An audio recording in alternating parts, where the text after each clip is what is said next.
Hello, Poggers, and welcome to another episode of The Pog State, the first for summer of 2023 for the LCK. I'm still Atlus. I remain as that guy. This is Brendan Valdes. This is, of course, Chronicler. This is Wolf, and we're ready to break down some more sweet League of Legends. But first, we need to mention the fact that the full squad is finally here. Orcs made it over, and now Law has finally joined. Hooney's still here, and it's just the best. We finally got the whole gang. Isn't it amazing, guys? Team? It's pretty good. Yeah, it's pretty solid. Yeah.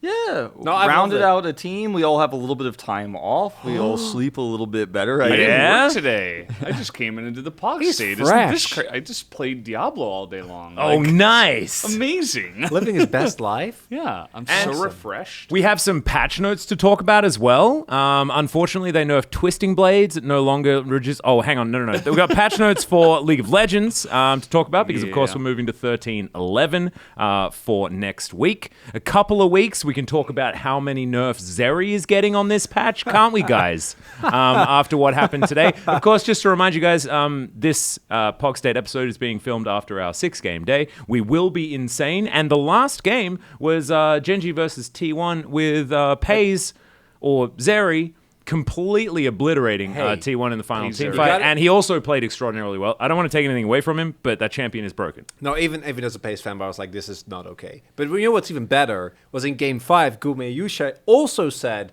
it's Zeriing time, and he Zeried all over them as well. So we got it 2 times in a row. Woo! Yeah. Not to mention the previous series where there was also... that also happened. Zeri getting like 15 kills. That also happened. Yeah. We also actually, we had a really fun day, and I want to talk about the fact that we had 4 world champion teams, and I just want to like absorb how cool that is. And all 4 of them got wins. They didn't actually win the series, of course, only 2 of them, but neither losing team got blown out. DRX stepped up really to the good plate. day. Yeah, that was good. That was cool.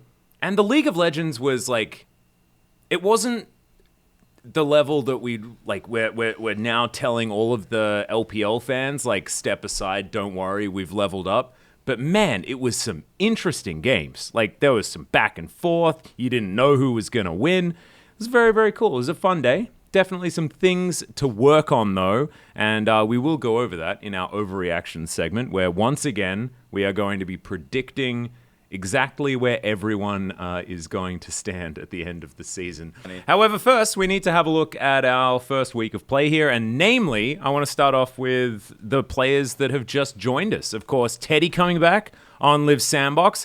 Did he pass the eye test? Because I thought in the first series, the answer was a big resounding no. And then in the second one, I was like, ooh, Teddy still got some of it.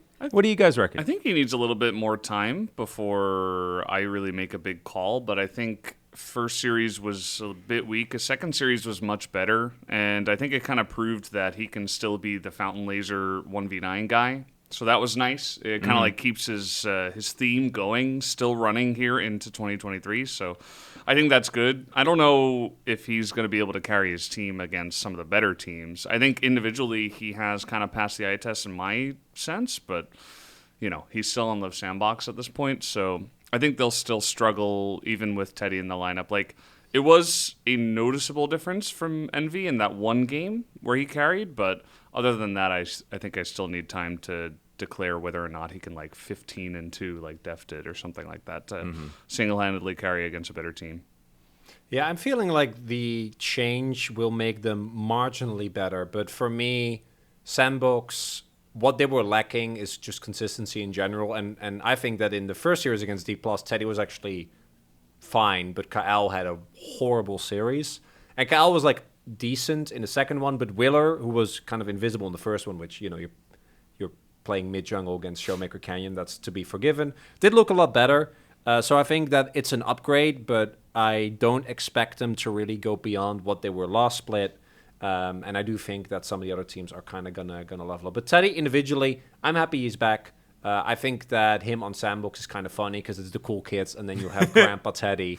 Oh, yeah. And Steve Buscemi Teddy. That dynamic, I think, is just fun to watch. For me, I think Teddy grew on me a little bit throughout the week, but I'm kind of with you guys on that. I think he is not going to be the main problem on this roster. I think there are other synergy issues that need to be sorted out, which is somewhat understandable because you've changed the dynamic. Envy is out, right? Teddy's in.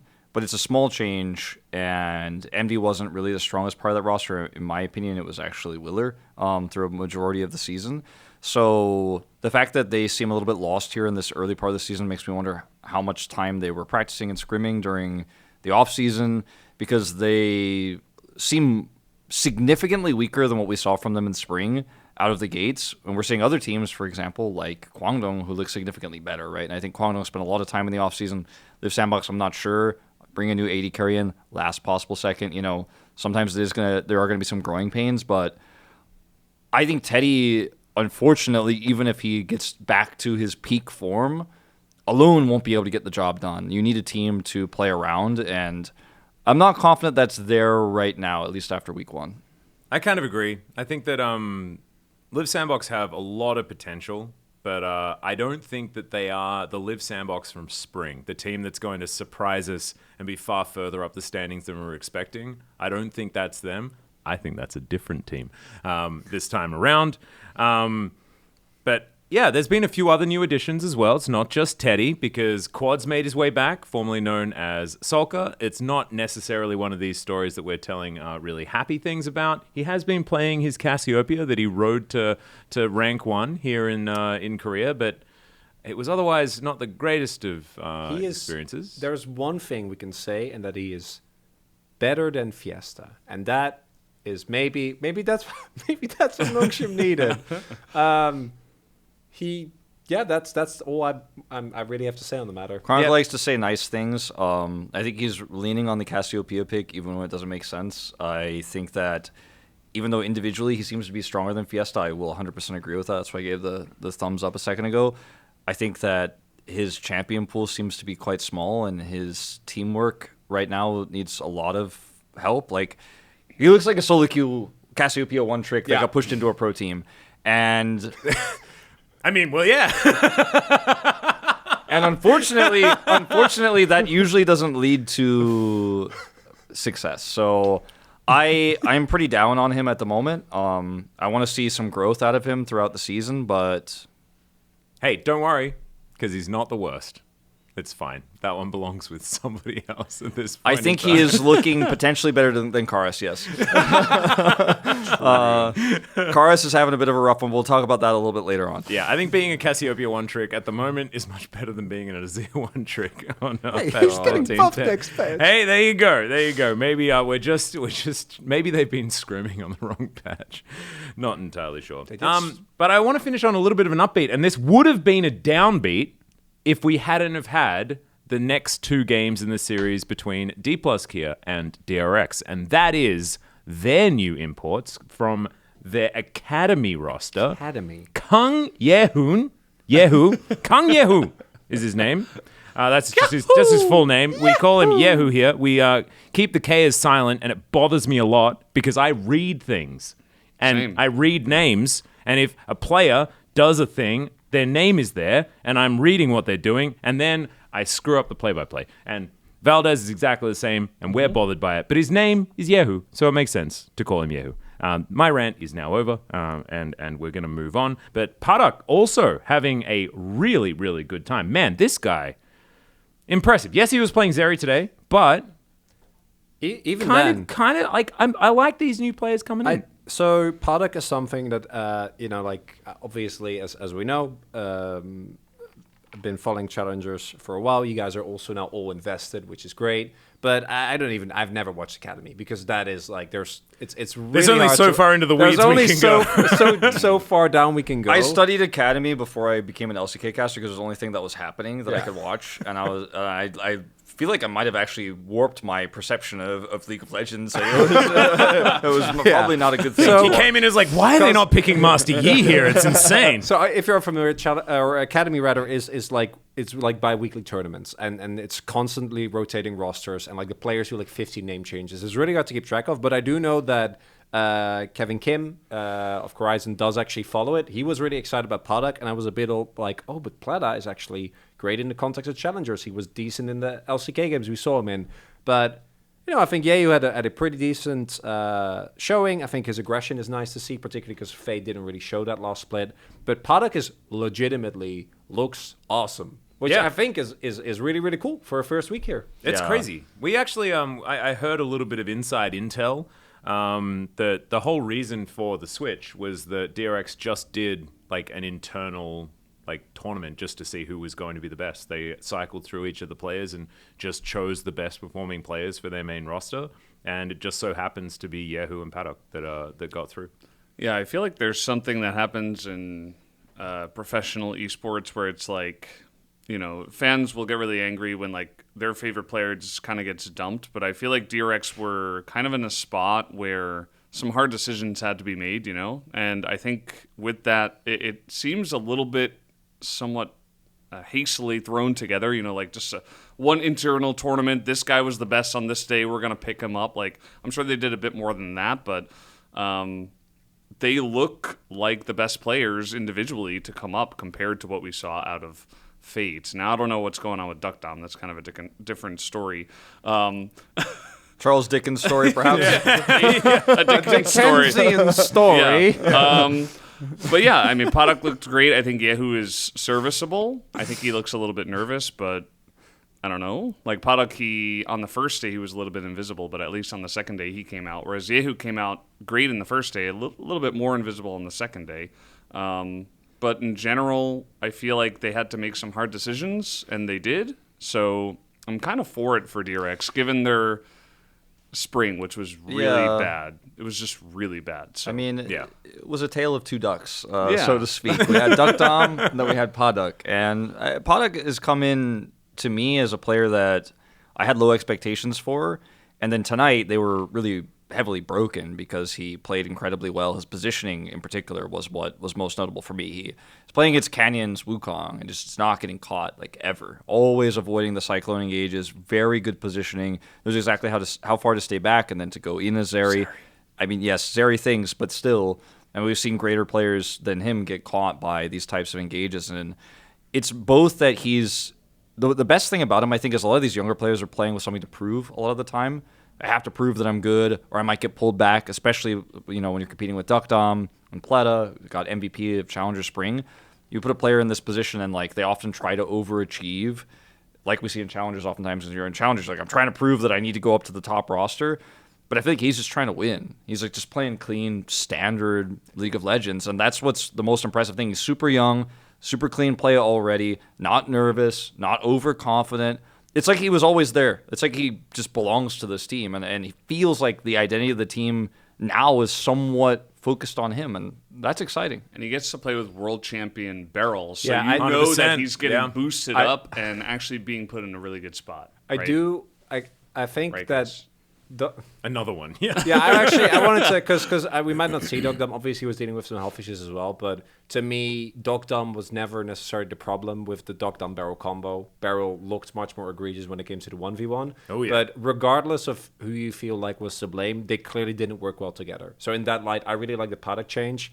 I do think that in the first series, he did have that was him, right? Like the Aphelios Flash. Yeah, the Flash Gale Force problem. That was the one. It But yeah. He pulled a Henna. it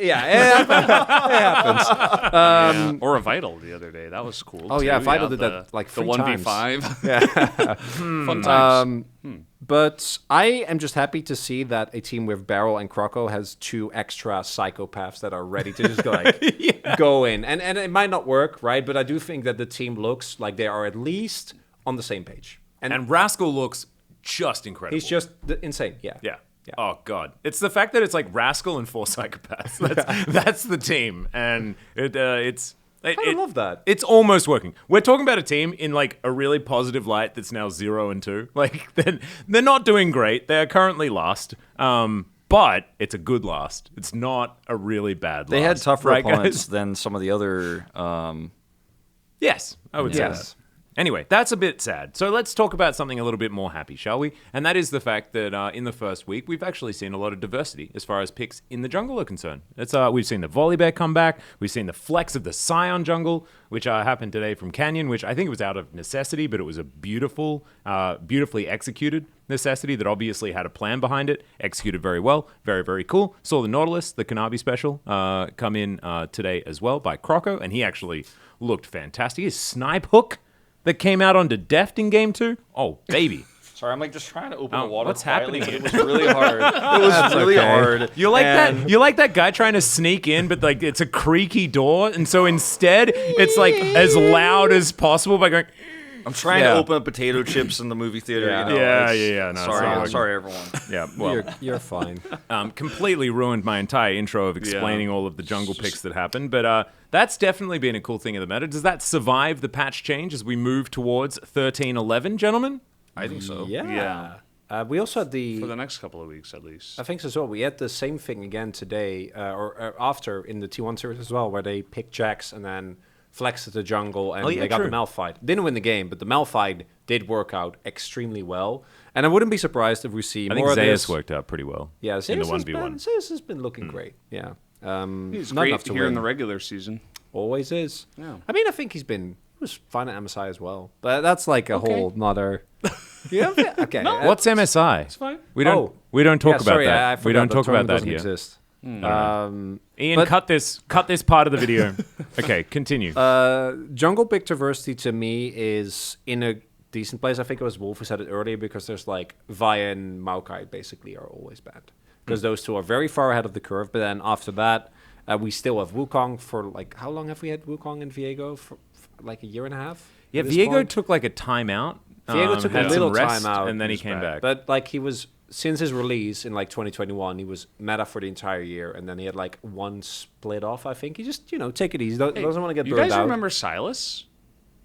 Do you guys remember Xin Zhao and Lee Sin? I mean, I'm glad that they're We saw out Lee for a Sin. while. we saw I'm Lee. empty. Yeah, Well, yeah. That happened. So unfortunately. I think the pick diversity is always going to be a topic. I don't think it will be, outside of AD carry specifically, it will be as bad in the regular split, because I think especially a lot of our better teams are happy to experiment with stuff against weaker teams. But when it comes to the playoffs meta and the international stage, I think it'll be basically the same. As I think it's in a pretty good spot. Like, I feel like I remember a meta past where like Elise was permabanned on red side, but then you'd always get like Lee Sin Wukong every single time anyway. So I feel like now, even though we have like these two junglers that are way ahead that sometimes squeak by because a lot of things are OP right now, we're still also getting a lot of different crazy picks that are coming out. And I wonder what the real reason for it is. Like, what is the driving force behind it, Behind what? Sorry, I missed. I missed. for all of this diversity? Like, is it just a need Oh. for flex picks with like the Scion and the Jax and stuff like that, or is it like they just feel like it's pretty wide open? I think it's how broken bot lane is. So like you basically end up very often, you have to prioritize bot lane no matter what. So you get to the second tier. Like junglers very often, because of Annie and Ari and Nico and whatnot. You pick like bot lane and mid, or sometimes so it's top. about draft And then positioning. exactly. like Then where you it get to the gets second picked. half. Yeah. I think part of the reason why we have the junglers that we do, outside of Maokai and Vi, which also fit what I'm going to say, but they're like almost always gone and have incredibly high win rates when they are played because they're so busted, is right now it's a meta where you just need setup CC. You either got to kill the enemy AD carry, or you got to get your AD carry ahead in the bottom side, and then you have the two main mid laners, Annie and Ari, both go very well with any sort of setup CC that's really easy to do pre-6. Wukong is kind of the exception to this. Is like the one jungler right now that doesn't have setup CC. They look at Jax and the Scion even are like, well, fits the bill. And they're top laners, but you can put them in the jungle, and what do? They do CC, and they can get you ahead, and they can put your bottom laner in an advantageous position. And so it's just really easy to say, well, these picks are viable, they're strong. Maokai is like, I have the best setup CC because he has multiple ways to CC people. His ultimate can CC half of the map. So Vi can point and click and click on somebody, and then that's the end of that. So I can lock down Zeri. I think that's actually- So can Nautilus from the jungle too. Yeah. also another viable pick. And we're not seeing picks like Lee Sin find the same sort of success because they don't really their CC is so conditional. It's so difficult to pull it They off. require more finesse. Yeah. It's not like I point and click and win. Also, I like gotta- Lee Sin It's a doesn't team have the fight meta. longevity, Yeah. because he just becomes a kick in the late game, and like I think that there's that. There's also the argument of like jungle matchups seem to be important as well. So we have a lot of pivoting towards making sure that like 1v1s from the jungle are kind of like okay, which is like why Viego makes his way back in again, because he can like win some of these skirmishes, and fighting over camps seems like far more important. Like we saw like the masterclass that Canyon's been able to demonstrate with just eliminating the enemy jungler out of experience. KT and Cuz as well. Yeah, Cuz has been very good at it. I think T1 did a bit of it today as well, given Peanut's Wukong experience in their game number 2, which was not exactly the most fun for him. Doran, of course, having the worst time of it. I But think there's a lot of different ways that you can approach the jungle, which is kind of cool. The role that I'm most, and this is going to sound strange because we do have like Zarya, Aphelios, and Yuumi and all that stuff. The role I'm kind of most disappointed in terms of watching and casting drafts so far has been mid. Yeah. It's like it's Annie versus Ahri. It feels like 90% of the games. Some people have tried to do some other stuff. It's really fallen flat on its face oftentimes. And we're not seeing anybody really try to push the envelope. Yeah. We saw Aurelion Soul one time, but it was like, okay, well, they were probably going to win no matter what they played. We saw Cassiopeia, which is a one-trick thing. We saw Syndra. It's okay. You know, I mean, and Syndra is like one of those niche picks, but otherwise it's kind of like, Yeah, we didn't see Azir. A lot of the Even though it was picked. classic like long range control mages are just out of the meta. Namely, Azir and Victor are gone. Syndra's like okay, and she has like a good matchup in Annie, but she just does not do what Annie does, right? And at the same time, It's okay. Cassante's there. I was about to say, I can't believe you guys are forgetting Yeah. the best mid laner. Cassante, yeah, Disgusting. or Gragas, he's good a too. good one, Yeah, I It's also just all these big setup picks, you know. Yeah, it's the same from the jungle. I also think that, and this is something that is the biggest problem for jungle, there are basically two itemization builds that are okay for jungle right now. You either go Sunder or Cleaver, and then that's it, right? And that's the reason why I think Viego and whatnot are good. Or you go something Radiant Radiant Virtue Virtue, or yeah. Even Shroud. Like, I think Even Shroud and Sunfire builds are also viable. Even Shroud is insanely cheap after the item rework, which is also why I think like Nautilus, for example, works really well. You Even throw basically, Sejuani in there. yeah, as well. Seen that a little bit. Oh, yeah, Sedge, And yeah, Gore of Drinker course. is just really bad. Like, no Gore dead. Drinker champ is building it, which is also another reason why I think champions like Lee are just like the spike just doesn't mean anything, so you don't get to even win Jarvan. skirmishes. Yeah, another Gone. example. But yeah, the mid diversity is probably the worst, even though bot feels way worse because of how extremely busted the role is at the moment. there's a lot of different ways you can take the bot lane, though. Do you want to play scaling? Do you want to play tempo? Or do you want to play like all in? Or do you want to win? And then you pick Zeri. Yeah. Well, if it's What if available. it's banned? It just Then doesn't. you take like, Emilio. That's the right choice. Or you can play Yuumi. anything with Emilio. and then Top you is win. also kind of Scion. It's been okay. I mean, Top's been less It's annoying less than it has bad. in the It's less past. bad than It's than not mid. Mundo Shyvana, okay? Yeah. Mundo Shyvana will always be the worst, and now that it's not that, I think we're okay. It hasn't you been know? that for a while, as it turns out. Yeah, it's been like Max lives maybe in 8 years, 2010. but 9 years. Remember Renekton Aatrox? That was a thing. But I'm When- sure. when was Who got 2014? Aatrox? That was 9 years ago. But I'm sure these notes that I've got here in front of me about the patch. Oh will no! change Well, all this is that. the thing, right? I Yeah, don't wanna let's talk about let's it. move. I'm sure there's some secrets Yeah. of the future right in here, right? Yeah, speaking of the secrets of the future, Hell let's have a yeah. talk about 1311. So what is going to change? What are the things that are important? We're going to dub this the KT patch, right? Do we want to start with the positive or the negative first? Because I don't think there are any negatives. There's just absent. There are. There are okay, no I'm gonna, negative I'm gonna changes go, I'm to gonna Zeri. look. There are no changes on this patch to Zeri, Nico, Cassante, Emilio. Milio. So I So it's like Annie? not really a patch. No changes to Annie. Annie. Yeah, but like that's how bad it's gone. Scion. Annie doesn't even feel that bad to me at the moment. No, She's just So- always there. but She's like just guys, always there. It's just but like so the stale. biggest issue has been that ban slot being taken up by a Mumu every single game. So Yeah. the fact that we got that nerf Hey, in, I think is Aurelion actually Sol. huge. You get an extra ban against Kwangdong now. I also think with Jinx is super low prio in this league. I think we better nerf that. And Aphelios win rate plummeting to sub 40%. Better get rid of that too. Better hurt that one. And after I saw Showmaker play Aurelion Sol, I was like, I'm glad that's So- getting Yeah, nerfed. that was actually I DM'd Freak immediately after that game. I'm like, did you see him spinning around like a sprinkler hose? I'm gonna. was great. I'm It gonna was be actually a really little bit fun. hopeful. Okay, I'm gonna bring up the free champions that I hope maybe we'll see, and it'll be cool. And then after that, you guys can both tear that down, and we can collectively complain about the lack of changes to Please the don't say champions Renekton. that are super busted. No, Rek'Sai, I expect to see, and it's just a new phase in the jungle. Her win rate is absurdly high at the moment. The solo queue is like 50, or it's nerfed now, but 55, 56%. They just gave her a lot of extra power. Kid feels a lot smoother. Made her more of a bruiser, so you can go like Stride Breaker. You can even go Triforce if you want to, but I'd imagine it mostly be like the Stride Breaker bruiser build. And I think Rek'Sai is a champion that incentivizes like early aggressive play, has cool flashy moments. We haven't seen her in a while. That's cool. Ivern, a lot of players and teams are already scrimming this. Extremely, extremely strong. I'm not really excited about him because I feel like he will make the AD carry meta worse, but it's a new champion, so we'll take it. And then Rel in the jungle because the good old Bop the Dragon for $1 billion. They reworked her, and then they were like, oh god, her win rate is like 42%, and then they hotfixed her, and then on this patch specifically, she's really busted. Now, we have seen in the past that often pro teams will just ignore it if it's like one patch wonders, but maybe we get to see some new jungle champions, and I think that's dope.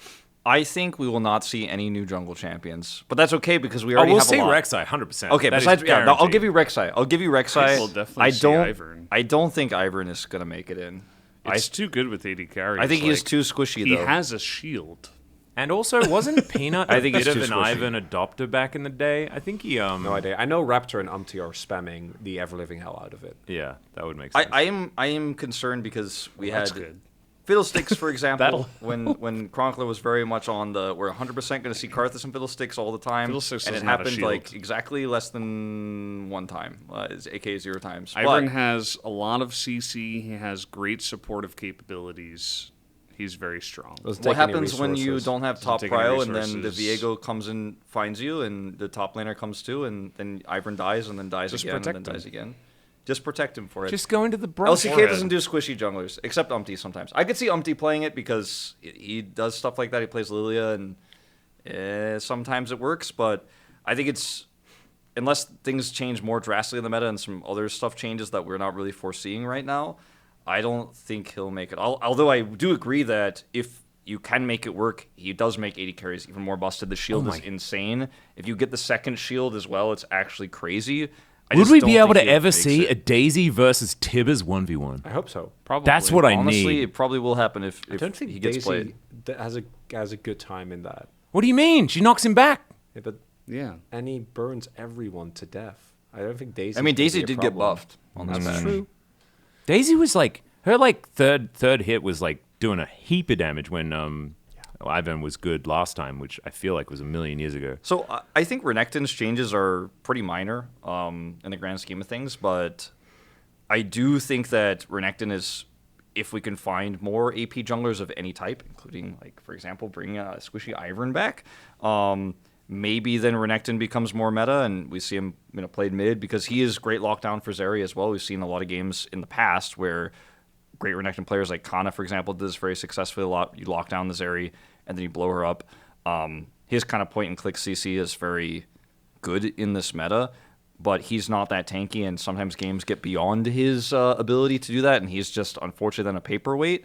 But I think we will see Renekton a few times on this patch, for sure. Yeah, it's just the items, like Proudest Claw not having a dash anymore, so he has to go Gore, which, as mentioned, isn't great. I do think we should also shout out, by the way, that a lot of the AD carry items are getting nerfed. It's not. I don't think it will substantially change it, but maybe it'll be a little bit less egregious.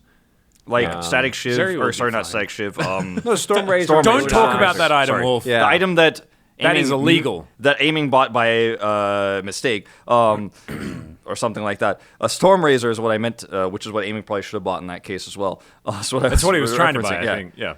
That item, I think, hurts Aphelios. That change to the item hurts Aphelios more than anything else. Aphelios is also getting nerfed on this patch, so that's a little bit concerning about AD carry diversity. But maybe we'll see less Aphelios bans for no reason, which we did see a lot this week.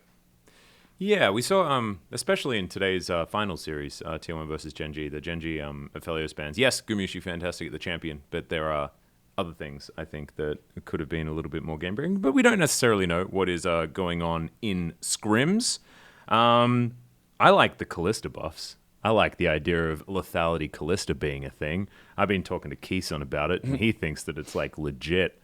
Being able to, like, pierce and rend and, like, go full reset mode and, like, build a Dusk Blade and be invincible, get resets. That sounds dope to me. You play it mid, right? Not bot. Because you can play it wherever you want. Doesn't matter. Yeah, no. Just lock it in. I'm in Korea, so I can't communicate what lane I want. I just lock my champion and then I'm put somewhere. Is generally how it goes.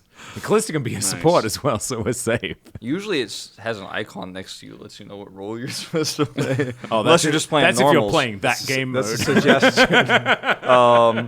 I think Callista, the way that she's changed, like it's mostly like, I don't know, it feels like in some ways a nerf, feels like a buff in some other ways, but I think that with how we're seeing, like, for example, Draven really fall off if you don't get massively ahead. I think Callista falls off in a similar way in this meta because you have to break through beefy front lines and hard engage. And can't Fate's Call yourself, so if you're kind of out there trying to do damage, you're going to have a bad time. So I'm not sold on Callista being relevant in Pro. Maybe some elo points you could pick up in your latter games, but I think this patch, unfortunately, is not going to change a whole lot about what we see in the LCK. Zek is a Kali. Yeah, 10 Kali damage. got buffed. 10 damage to Q. 10 damage. That's a whole 10 damage. It's on the list. Yeah. Did they give her CC, though? So She doesn't have any of got that. Wait CC. Death. the actual murdering CC. actual winner of the patch, though, is definitely KT. Oh, 100%, yeah. Because it's TF. You know, you can play 80 TF or APTF and then Rek'Sai. Mm-hmm. And I guess Keen plays a mean Crocodile as well. Yeah, he's a I bit don't of a wanna see Renekton that savant. Wait, didn't he already play it? Yeah, he It was did. not- He did. Yeah. And That was aiming great with fun. Do Aphelios it is again. kind of bad too. So like, Aphelios nerfs don't hurt them. Like, Yeah, he's not much wait of a minute. Jinx guy. She's also been nerfed for some Hold reason. up. Yeah. KT? Hey. Well, I mean, I think we were already getting a bit keen on KT. No pun intended. So yeah, like the patch, like yes, a few of the item nerfs, we'll have to see how they're going to work out. But otherwise, I think we're basically just staying on the same one. Is kind of the vibe that we're sort of getting. But we'll just see. We'll see whether we do actually get some adjustments, whether it's going to be enough to push things around. Or, like, the main thing is that getting these couple of days off in between the first week and the second, teams get to go back and be like, well, Zeri's annoying. And so maybe she'll be hit into permaban status for next week, and then we survive through it a little bit better. With the jungle pool being opened up as well, maybe the Maokai and Vi are not going to be the only things that are super ridiculous. Maybe Rek'Sai gets up there as well, and then perhaps we've just got a gentleman's agreement, and so those things leave the ban list, and something else happens. One thing instead. I want to talk about before we move on really quickly is, like, Milio's not changed in this patch at all, but I think Milio has kind of been mostly only strong in lane. And outside of lane has done some cool stuff, and some is really makes I think we Aphelios haven't strongest. seen what makes Melio broken. Because today, like, there were a lot of times where, like, Peanut would just never die. No, I think we have. I think he's just really... He's not flashy. He's subtle, yeah. But He's he is, subtle. I think it's... I mean, he's very. I think he's very. Like, I'm not saying he's weak outside of lane, but I think he's not super broken. And I think that a lot of the time he's banned, and then Zeri gets through, and then Zeri does crazy things. And there's also no Milio then to, like, try to crush Zeri in lane, which often does happen when there's a Milio lane into the Zeri. So I think that my one hope for draft adaptation as we move into week 2 is that we'll see more bans on Zeri and more counterplay, more setups for Milio, like try to figure out how to deal with this champion a little bit better, because I think Zeri, by the end of the week when we saw our best teams play, I think Zeri clearly much stronger, clearly more relevant this week thus far. So I hope that that's an adaptation we see, because I really, with no Zeri nerfs in this patch, I really Just don't want to see games defined by it. I voted a few times against Zeri this week in protest, practically, it felt like, but... So did Chronicler. It was not a protest vote. I don't want to get into it again. I had my Chovy vote today at the end. I was the only one. You had your vote as well. I had your back on the Chovy vote. That was legit. He had really good team fights. No, that was definitely excellent. Okay, so the patch. We don't have a whole lot of hope. I've got a fair bit of copium on getting a few extra bands, things like that. And sometimes it's all about holding on to that sort of hope, that shred of possibility that Zeri won't be in your professional game of League of Legends. You know? Because it really, like, I was sad, and I tweeted about this earlier on. I was sad that it takes away from the team's achievement in a lot of people's minds. And I like we see our first pentakill for the season. Pays picks that up. First one and in the LCK. he, like, if you look at where he was clicking and what he was doing, the decisions he was making, he played an amazing game of League of Legends. But do you know what everyone's looking at? He played Zeri. Nobody's looking at the really nice team fight setups as well for the I mean, jungler and there the were mid laner. Like, I thought it was a good game from Genji overall. I mean, outside of Doran just straight up running. But it then, like, 3 also games in a kind row. of salvaging it despite it. Like, Yeah, I don't think doesn't that make it doesn't make the early game good. It just means that, like, wow, like, how did he actually do things this game? true. Doran is He an bought a enigma. Zhonya's. I was happy with that. The more that was the dope. more I see of Doran, the less I understand him. I've just given up on trying. Yeah, It's like Nick Cage. It can't be done. yeah, it's true. Sometimes you just have to accept that this is actually what This is peak just who he performance is. looks like. No. Top diff. Don't push it, Top Atlus. gap. Oh dear. All right, so now it's time to jump in to our crystal balls. Last time around, it was a whole lot of shenanigans. We had a bunch of different calls, and Wolf took some gambles. They didn't necessarily pay off, but Wolf, very similarly to KT, generally does better in summer. He gets better with age. With heat, you need to warm him up to make this stuff happen. And so let's have a look at who we think is going to be positioned the best Are we gonna in go the from the summer bottom? split. No, Go upward? let's go top to bottom, I think. Top to bottom. I Yeah. feel like bottom to top, especially Bottom to because top is easier. it's a lot easier because we have a lot more similarities. As in, like, I the bottom I just three? don't want to talk about bro right No, now. but we don't have to. We can Oh, wait, just no, mention no, them. we're not we gonna- already kind of did. So Bro's on the bottom. Okay, Bros- man, bro. for is everyone, 10th place. Yeah. Bro's 10th. You mean OK savings Brian? Okay, man, Rank. bro.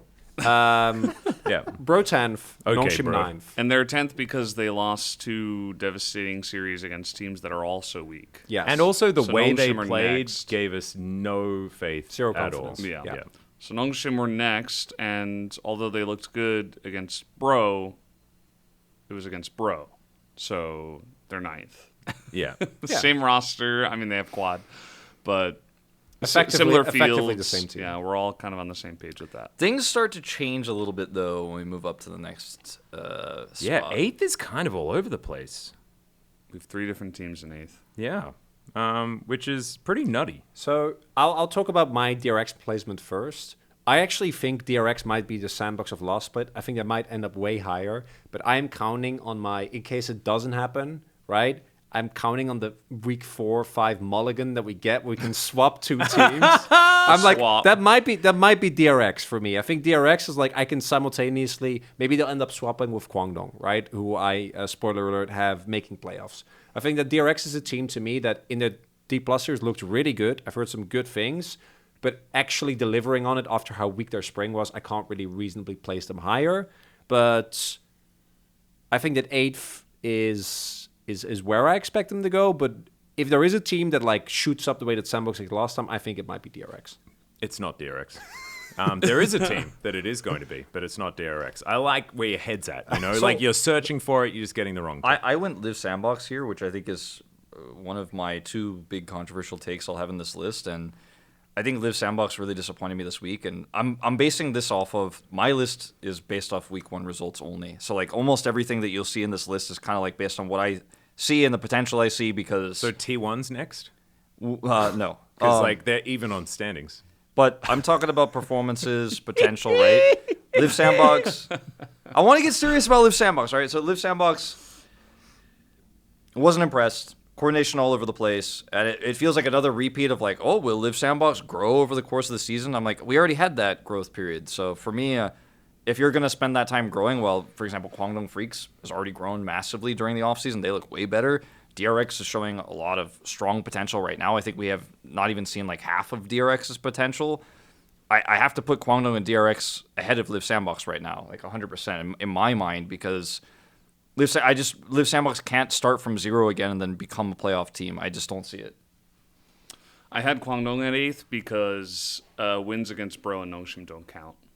Very fair point. But does that mean that we know more stuff, or does that mean that we just don't know anything? They look like the same team. They were all over the place. They got wins, but it was like they kind of stumbled across the finish line. One of the games was due to playing Cassante against 5 people that were flailing their arms that's around. true. I have no faith in this team, actually.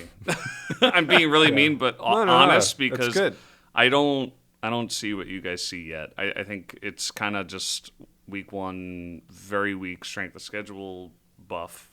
And I think that DRX and Live Sandbox has shown me a lot better. I think that both of the roster changes that those two teams have had compared to Kwangdong are going to benefit them a lot more. I actually was more impressed by Live Sandbox. I thought that Bertle actually was performing really well. He was. They also have Clear, right? Don't they? Yeah. That was Starting round robin 2. round robin 2. So So that's he can potential. come He in. was really? good. Yeah, because he got signed so late that he's not eligible to play in Challengers okay. until round robin 2. I think they're just going to get like wins with Teddy, especially with how important AD carry is. And DRX, I mean, I thought they looked great this time against DK, so I was like, I think they deserve it in my mind more than Kwangdong, even though they are 0-2. So I'm kind of like looking at the big picture, like the wider view. And I think that's where they'll end up. Also, personally. didn't Kwangdong beat DRX, not Nongshim? Oh, was it? If I remember correctly, yeah. I think it was Maybe. Kwangdong versus DRX in the... Now you're making me second guess myself as well. I didn't cast that series. Or did Am I... Like, I 'cause Who am I? I think I did. I think I was I don't desking remember it. though. our brains are already... Hold on. Pause the show. Yeah, the let's show. pull it I'll up. Look it up. I'll pull it up. Otherwise, everyone's like, yeah, the casters don't even know what they cast. Who To are be these perfectly people? honest, like that person quoting on the money. Because right now I don't know very much. no idea what I'm... Yeah, I think it's chocolate All right, pudding in my so brain. right now. Kwangdong 2-0 DRX and 2-0 Bro. Yeah. Okay. Doesn't really change your... Doesn't change too much. 'cause, I mean, unless you've got DRX above them. I mean, that's the fun part It's still of- early. Yeah. I think and DRX will outscale them. they also looked way better between the two series. And Yeah. given it's Yehu and Padak, I think that makes sense. It's also... It's week But 1 you predictions. still had DRX at Right? 8. This is fun. Yeah, but I'm counting on He's the mulligan. ready for the turnaround. Okay. So for me, like Alright. in defense of Kwangdong, I think in here, the one problem I had with Kwangdong in spring, for most of spring, like towards the end, they kind of turned it around a little bit, but it was too late, right? But like they took that upset win over Genji, for example. But Kwangdong's macro was really abysmal, and it feels like every season Kwangdong just guts the roster, new roster, terrible macro, terrible vision game, right? Every time.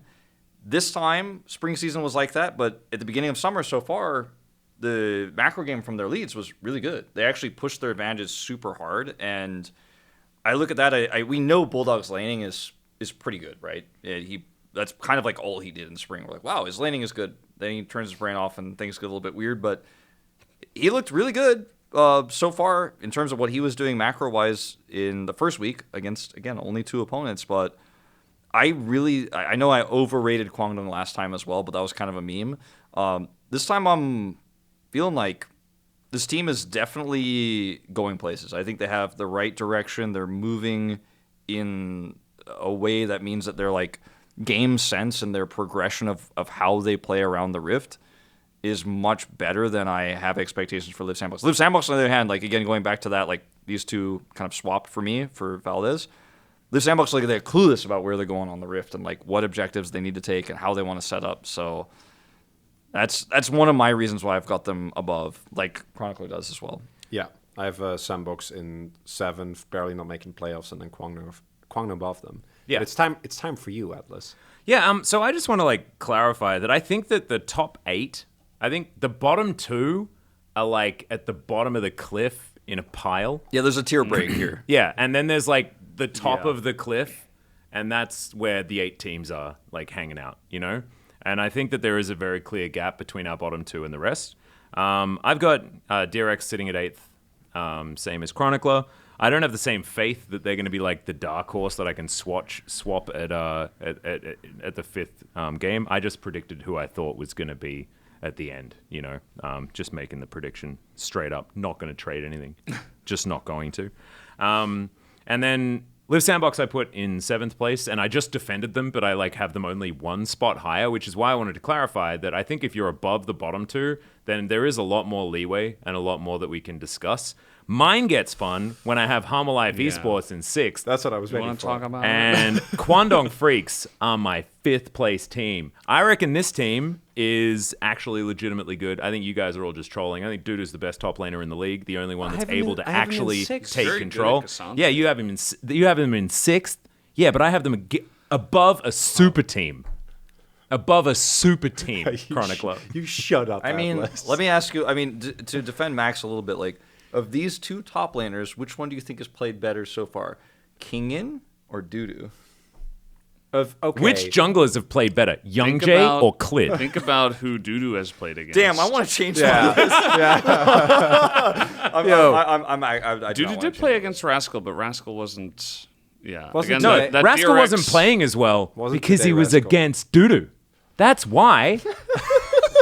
I don't know what you guys are Yeah. talking about. Like, you guys have seen what these players have been capable of. Bulldog, you were on the Bulldog hype train. Where are you now? They're making playoffs. This team is solo carried by Dudu. That's and true. Nobody's gonna. yeah. Yo, nobody's don't gonna, do my boy Bulldog like that. Nobody's man. gonna change my mind. Bulldog can't Until I be have sad, to mulligan even in them the later intro on. video where he's supposed to be serious.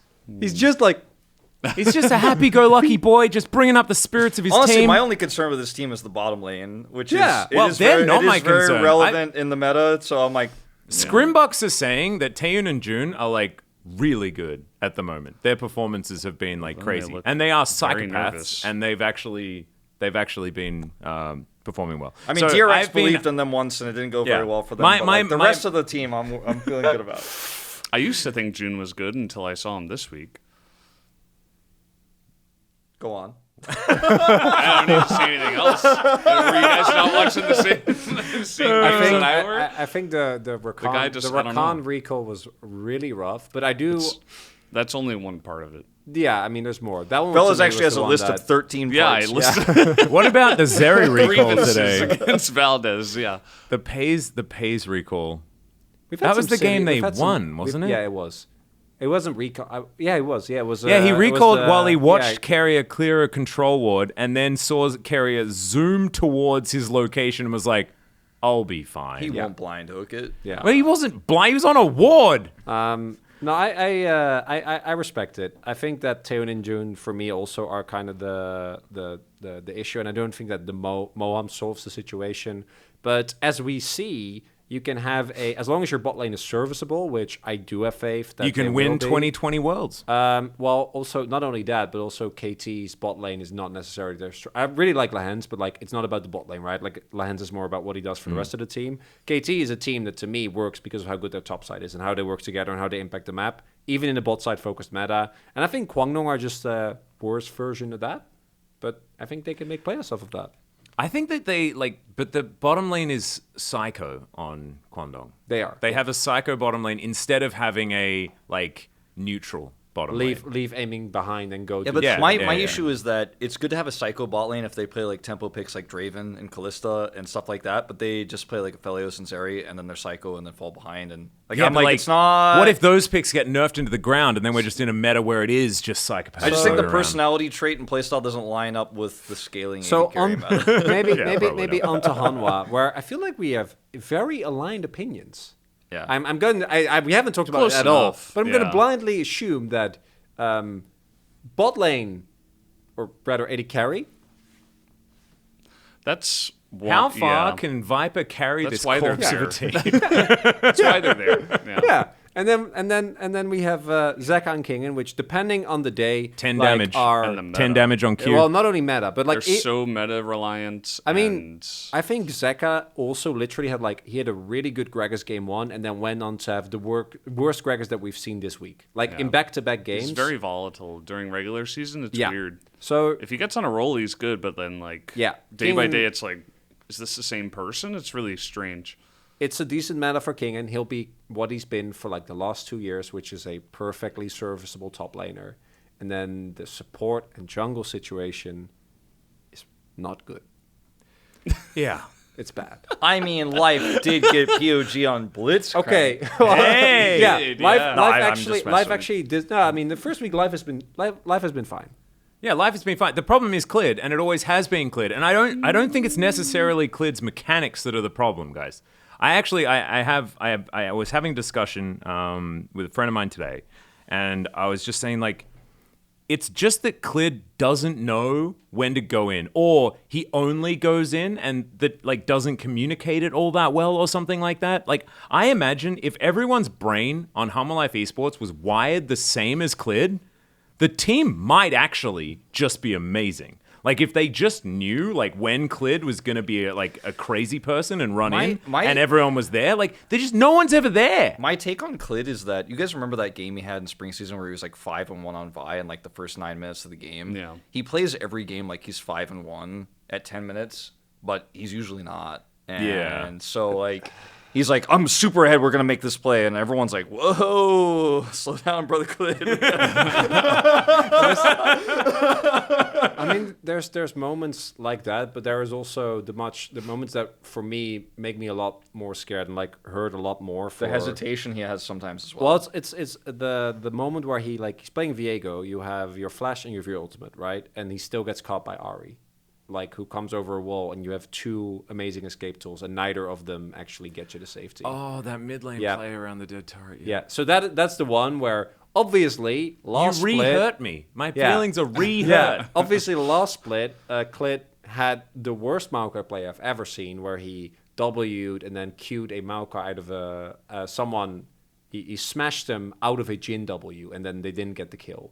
Another re-hurt moment. And then he still had a good middle of the split, so like maybe he can put it together. But I didn't like it when he played Sejuani. no, I think this team is always going to be hard capped, barring any like DRX-esque like shenanigans where the meta completely shifts and really fits them to be like a bottom of the pack playoff team. There's a reason why every single series they play is 3 games. It's because mid and jungle for that team is just so volatile all the time. Every single game by game. When they look good. It's like, when they look good, it's like, holy crap, Zeka's amazing. Where is this guy? Like, he's a top mid laner, right? And then he just totally dumps it. I don't know what happens. This team and Clid does the same thing, right? It's just...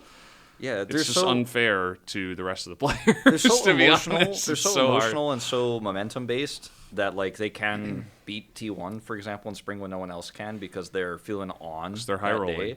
Yeah. They're high rolling, and it's like the best parts of this team are Isn't it best pot? Okay, so what I think Hanwha thought some of the best parts of this team would be were the parts that were from DRX that were also high rolling in a meta that high rolled for them where they were able to win the world championship. And now that the low rolling or mid rolling, it feels like, well, this is really frustrating. We spent all this money on these world champions. We got Viper, but the expectations were really high and the result is very middling. And well, it's like a heart rate monitor that's going up and down where you just don't know what Hanwha life you're going to get. It's really difficult to predict this team, which is why I think we all have them like straight in the middle at 5th or 6th place because you just know they're going to punch up high sometimes, and then sometimes lose to weak teams, and they're just going to end up in the middle. And it's like the Rocks Tigers that then became Humble Life Esports after the original Rocks Tigers left, and the team remained with new players.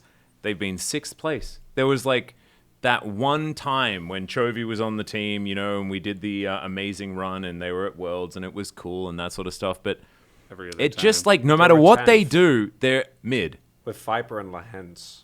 That was the doo-doo lava. And that was to Viper balance Lahens. it out. That was to balance out the fact that they then overperformed. Yeah, well, Viper won Worlds the next year, so that's Normally it's a springboard. The Humble Life Esports springboard. It was so dumb because like 2 years in a row, the World Championship was won by a team or a player that was on the 10th place of their league the year before. Because Viper was on 10th on Hanwha, then won Worlds on EDG, and then DRX did the same thing. Mm-hmm. It's insane. So dumb. Yep, it's just crazy how that sort of works. But it's weird how like the more things change, the more they stay the same. The next bit of weirdness was the fact that I had Quantum Freaks in 5th place. I think this team's gonna like this is my hopium, and maybe I'll use Quantum Freaks as my switch. That might be the way. And now it's the Valdes order. has I nothing. didn't know I was going to be tilted by this today, but Sorry, you are. Valdes. We have different opinions. We'll see how it goes. If they can, I love continue, Valdes you is know? very upset. Valdes is you're wrong. You don't Valdes need is to very take it, just so you know, you don't need to agree with me. Like No, I you don't. have yours here. It's not like we're agreeing. Play on- by play fight. Play by play fight. fight. Is it that we're normally pretty aligned and it bothers you that we're not this time? well, all of you agree that Guangdong Freaks are going to be good. No, not that I mean, they're I good. think they're making playoffs. Top I don't six. say Yeah, about That's Top good 6 in my mind for that team. I feel like Right. 6 generally. There's a pretty big like between Brion last year and then Sandbox. There's generally I pretty. feel like an and objective Afrika last rating of summer. Guangdong is like 7th, whereas I have them slightly lower, and you have them at a good rating in my mind. That's all I meant. Okay, I respect it. But again, it's hard we to can tell. agree to disagree. It's week 1, you know. Usually, You know I what? draw. None there's a- of us know For me, I anything. draw the line at playoffs for 6. Like that is the line, and then good is actually like top 4. Like, Yeah. top 4 is where I say Yeah. good, and then I go, you're going to playoffs, but you're going to lose in the first round. Yeah. And then there's Yeah. you're Yeah, not yeah. going to playoffs. Yeah. That's kind of There's my like- tier list. There's like I feel like 5th and 6th are like playoffs fodder to make us excited Yeah. about the top 4. They you are. know, like that's sort of It's a good format. yeah. we sacrifice them. We have double elimination so they can big up 2 different teams. And then we reference that with the fact that Hummer Life Esports beat D Plus Kia in the first round last time around. So it's And possible. Yeah, there are definitely sometimes upsets you that high happen. roll. That is true. But it doesn't matter whether you're 5th or 6th. You still play in the first round. So in the end, you know. So next up, Top the 4. 3 of us have KT in 4th. Yeah, somebody. And I've Doesn't. KT in 4th. We're gonna race KT I in have 4th. KT in 4th. Yeah. KT in 4th. I have D plus Kia in 4th, And KT. in 2nd. Yeah. Whoa. Wolf is like Whoa. chosen violence in his top 4. Like I there's- think he is officially a deft anti. Actually, after this rating, And we only have DK So- one well, spot I mean, higher, about but that, I'm not actually a def to anti, Yeah, but no, I'm joking. I'll put D. I guess I'll talk about D plus first, Yeah. and then we can kind of do both at D plus and KT. Hmm. And T1 Genji will be like another discussion, but for me, D plus once again look a little bit one-dimensional. Well, let's say two-dimensional in that it's Showmaker either and Canyon, Showmaker Canyon both of those dimensions. or it's deft early game. And then, as I say this, deft had like the late game, like 15 kills every game, but that's kind of an anomaly. I don't think it happens all too often. Zeri. Yeah. Zeri. So Zeri. as the season Zeri. progresses and changes, and Zeri gets gutted, and Zeri. and you know when we get to 13.12, I don't think that's gonna be a thing. I do think that the playstyle of D plus, just like it was in spring, is a little bit one-dimensional. If you guys remember, I put D plus first in spring because that is this was, like revenge or No, something no, like no, that? no, It's no, like, but, like- screw you guys. But that was like my overreaction, which is to me like what these Preds are since it's based on 1 week. But I put them in first because they were so good at snowballing. And then as the meta moved away from that and people just banned Lucian away from Deft, like they fell down significantly, right? And became not a weak team, but like less strong and definitely not a first place team. This season I'm seeing similar symptoms here early, and I think 100% Genji and KT are stronger teams than D plus right now. I think they have overall better fundamentals. I think they have overall better understanding of the meta, way more decisive. The one thing that D plus has that I think might prove me wrong is that they have very early and smart meta reads. So right now I'm worried about what Deft will do as Zeri moves away and like what the patch is going to do to this team. But I could be wrong, and they could actually have like the great Ivern take, where they're like the first team to figure out how Ivern is played, or what happens when we're going to like week 6, week 7, we're making that playoffs push, and they're actually the team that mastered the meta right before playoffs. So I could be wrong, but I just have I have to do a vote of lack of confidence because I think this team is at the moment, even though they've shown the most unique drafts, their playstyle though is still very much like get Deft ahead, he carries, or Showmaker and Canyon rule the rift, and like that's how it goes. Whereas Kana still somewhat of a liability.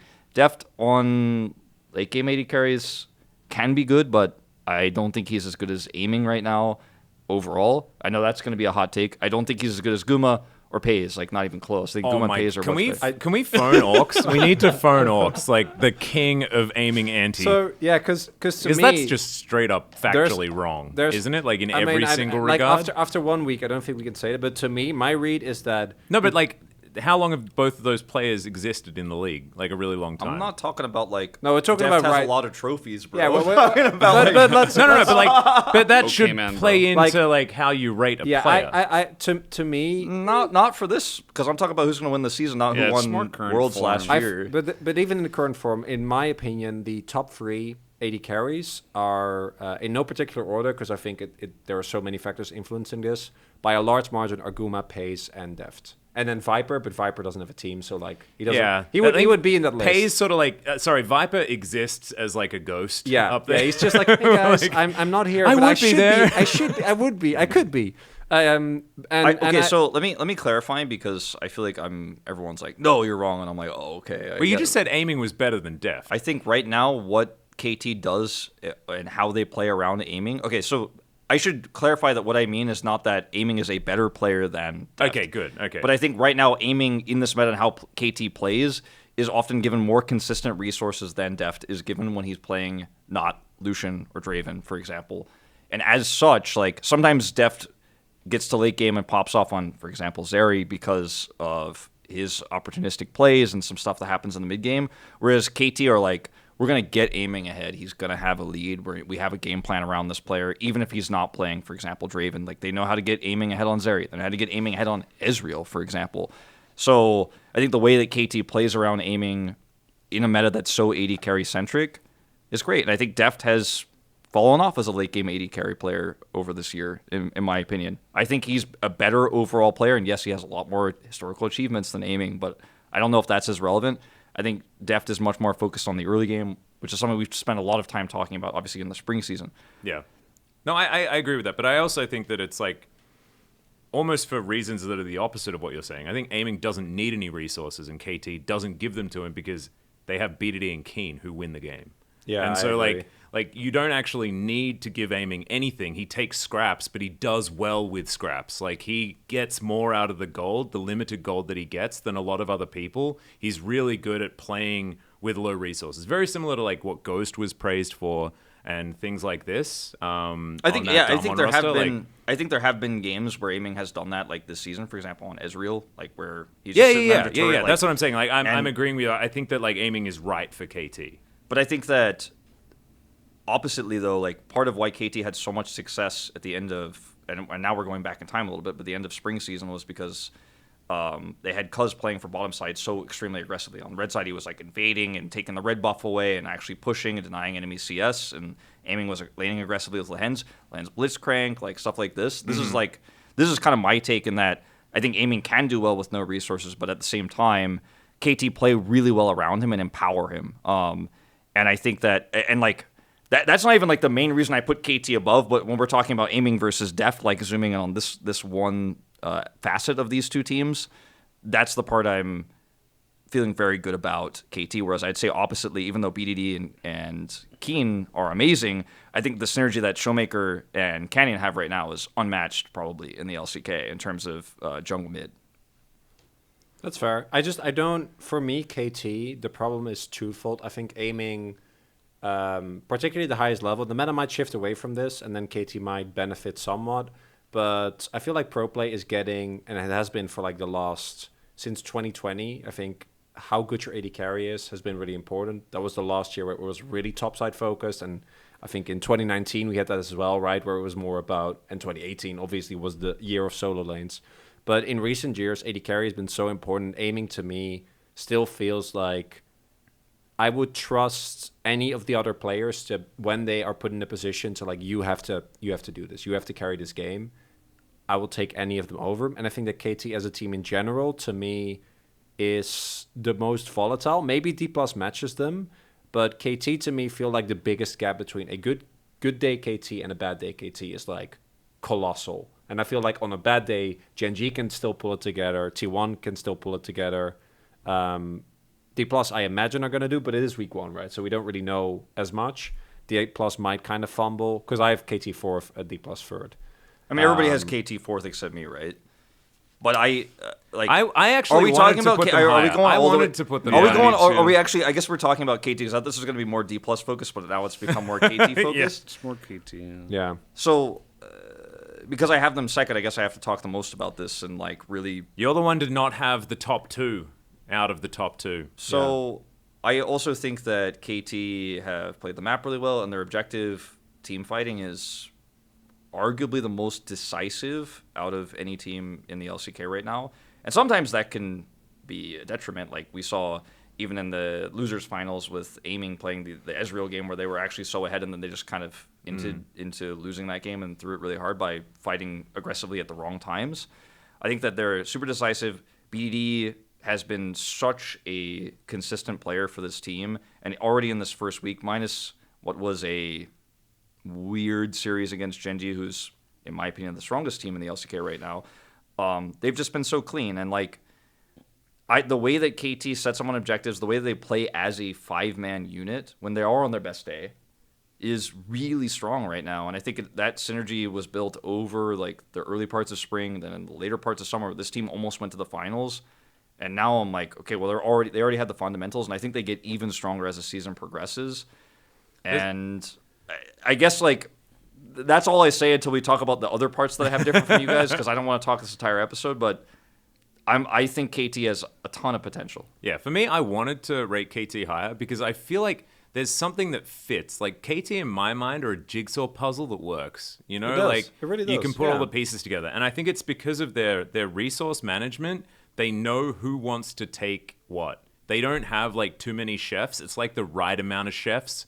And so everyone knows where their little corner of the kitchen is, and they don't like take away from each other's stuff, right? And it's like BDD gets like a lot, Keen gets a lot, and then everybody else gets the rest, and then that kind of works out. And I think that has been refined, and it's getting better. I don't really want to talk about the Genji KT series because it tilts me to no end how that was a weird kind of series. went. I've got a lot of opinions Yeah, we that I don't have a don't lot want of to share. intel. Game one, though, I mean, game one was pretty interesting. Yeah, game one was like that was other a two great were, like- performance from KT, and then the item thing happened, and then there's things that we can say, but that was just KT was out of the series as soon as that item had to be sold. Yeah. And I think the decision that was made, by the way, I agree entirely. Like he bought an illegal item and he should have sold it. So I'm not. It's how But certain things were we handled. don't get a lot of intel from the Yeah. series. And I right? wanted That's to the put main KT point. higher, but I couldn't justify it based on what I sort of knew. I think that like DK, I think they should have definitely beaten Humble Life Esports. I think that they were a better team, and they just blew it. They just crumbled on that day, and it wasn't good enough. I think that they have reignited the will to win, and I think that that's a team that we should probably give a little bit more credit moving into the summer season than we did in the spring season. Yeah, for me, the reason why I put D+ over is because, and this is something that might really backfire, I feel like Showmaker is looking a lot happier. And if Showmaker's playing well, I think the team can be good enough to like straight up win. Watching LCK. them giggle in the game that they barely won against DRX in a game 3, seeing them giggle after that, Yeah. that was But- that made me make this prediction. Because like honestly, in like last season, if that had happened, they would have stormed off that stage and been Yeah. angry even after winning. That's what I'm thinking. But man, it's been good to be back, and I'm so glad that we're here for another season of LCK Summer, and a lot of contention in these gonna lists be as good. well. Not a lot of alignment, and Valdes getting like I was a bit frightened of Valdes and Scary his, Des? and No, yeah, it's is just Kwangdong's- yeah, he's very and like. Do you know what it reminds me of? It reminds me of me and Live Sandbox last season. So one of us has to be that guy, and I've like jumped that ship completely. I'm actually down with Live Sandbox Look, if doing we a get bunch of one winning. swap and like I'm totally wrong, I mean, unfortunately, if T1 is the best, like I can't swap them with KT. But if T1 is second, it's like really easy to put KT in third. And Yeah, no, I'm feeling like very confident about the bottom part of our predictions here. We're pretty aligned. Yeah, I think And- the top part is where it gets a little muddy. But like it's also like only 1 degree of separation as well in a lot of these instances, right? That's what we've been arguing about. It's not like last time there's no shenanigans with certain teams Except with being in Kwangdong. and- 4th place. Because I have them at 8th, and you guys have oh, them right. at 6th and 5th. Oh right, yeah, no, but you're Yeah. wrong. But that's fine. Okay. You're We'll allowed. see. Makes sense. That's Classic. We'll see. Classic Atlus. Speak I think one, I you was. know. I had You one won. or two wrong last. You last won, You're yeah. allowed to do that. Yeah. Yeah. But You can the- still win by being a bit wrong. Yeah. It's fine. I just like to have fun with these and to have crazy takes and It's but they're like all based on like how I actually feel. But I'm like, you know what? Like people will be upset that I put KT second, but I'm ready to do that. Yeah.